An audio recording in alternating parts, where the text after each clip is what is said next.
To StatsSA, over 40% of households in South Africa are women-headed.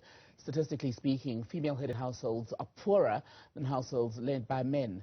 This is further exacerbated by the fact that women earn 30% less than their male counterparts for doing the same job.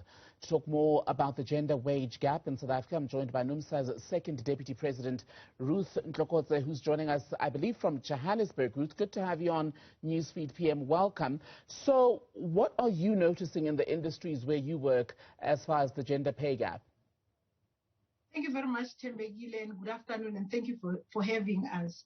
You know, as NUMSA, we are organizing various sectors, and some of our sectors are in the process of negotiating. And, you know, when we are collecting mandate from our members, we came to realize that the issue of income differentials, it has to be one of the issues that we put in the forefront in this round of negotiations. And we convened various interaction with our members, and today we also had a webinar where we convened some expertise who take us through on how this issue of the gender pay gap it is structured. And I must indicate that this is a global phenomenon. It's not only here in South Africa, although the difference it does varies. And here in South Africa, it's above 20% of the global average. And in other parts of the Eastern European countries, it's sitting at below 16%. And I can tell you, Tembegile, that here in South Africa, the pay gap between men and women, it is different. As a reason that most of our females or women, they are allocated in the positions that are mostly developed, and as a result of that, they are paid far less than their male counterparts. So these are some of the things that we are experiencing in relation to the gender pay gaps. If I can make a typical example, if you can see the roles that are dominated by women, if you can go to the catering, you go to the teachers, especially the primary school, people that are being predominant there, it's women. And these are the positions that are less valued in terms of the grading system in our various bargaining councils. And do you find that women are still deliberately being kept out of the more lucrative positions? Yes, they are. Because if you can look at how the grading system it is structured, it is one of the problems that we are confronted with. If you can look at how the market normally, let me make another example on how women are being deliberately kept in those positions. If you can look at the call center, most of the people that are working there at the call center, it's women. And I think it's deliberate because of women are regarded as being naturals. And these are some of the positions that, especially at the call center, that you would require such skills where people will be able to, irrespective of how you're dealing with difficult customers or not, at least you can be able to apply those expertise of being naturally caring. So the model in which our grading system it is structured, it is a problem, and it varies sector by sector. And yeah, yes. Which sectors would you say are the worst offenders, Ruth? If you can go to engineering, metal and engineering, traditionally, it used to be predominantly men. Mining, especially at the level of the gold diggers, it used to be predominantly men. And as a result of transformation, the implementation and adoption of the Employment Equity Act, those companies were forced to bring transformation in their sectors. And slowly, they are bringing women in their space. Although women are disadvantaged as a result, they don't have those expertise. If you can look at, for an example, at mining, if position, especially at the level of management, people will be, there will be an advertisement that will be sent out requiring for 15 years of service in engineering.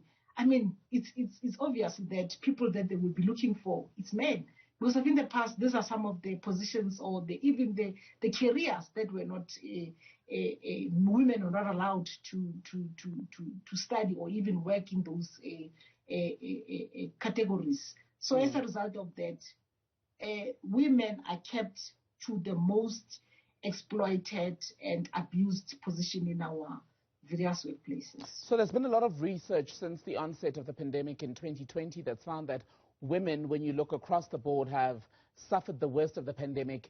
Even economically, a lot of them have had to leave work, for example, to become the primary child carers at home. They've been overlooked for positions because some of them are saying, look, because I'm a mother and I don't have a husband or a boyfriend to help me raise my kids, I can only work 3 of the 5 days and the rest of it. When you look at income specifically, how has the pandemic affected women? You know, Tembegile, among other presentation that we received today was that the World Economic Forum, they've conducted a research. And before COVID-19, it was indicated that it was going to take 67 years for us to close the gender pay gap. And as a result of the pandemic, it's going to take almost 99.5 years to close this gender pay gap. I think the reasons are that the positions that were mostly affected by this COVID-19, these are the positions that are more precarious, where women are found in numbers. And most of the women, they lost their employment, and others were forced to work at home and with short time, and others, they were, because of that, they even went to an extent of looking after their kids, because of they were no longer affording to take their kids to the crèche and other nursery schools. And women were forced to look after their families, and because of the results that they suffered as a result of job losses because of this COVID-19. I'd like to speak to you about solutions. Often when we speak about wage increases and we cover the negotiations that you yourselves have with the employers, there's conversation in general terms about increases on salary scales and the rest of it. Is it time to introduce a gendered approach to wage negotiations in this country? Because it's one thing for you to push for a 10% increase for everyone, but if a woman was earning 2 Rand compared to a man's 7 Rand, it makes not much of a difference for her, does it? I think studies have revealed in other parts of the world that the trade unions that utilize the collective bargaining as a vehicle to advance or to deal with discrimination, especially around the issues of gender pay gap, it was successful.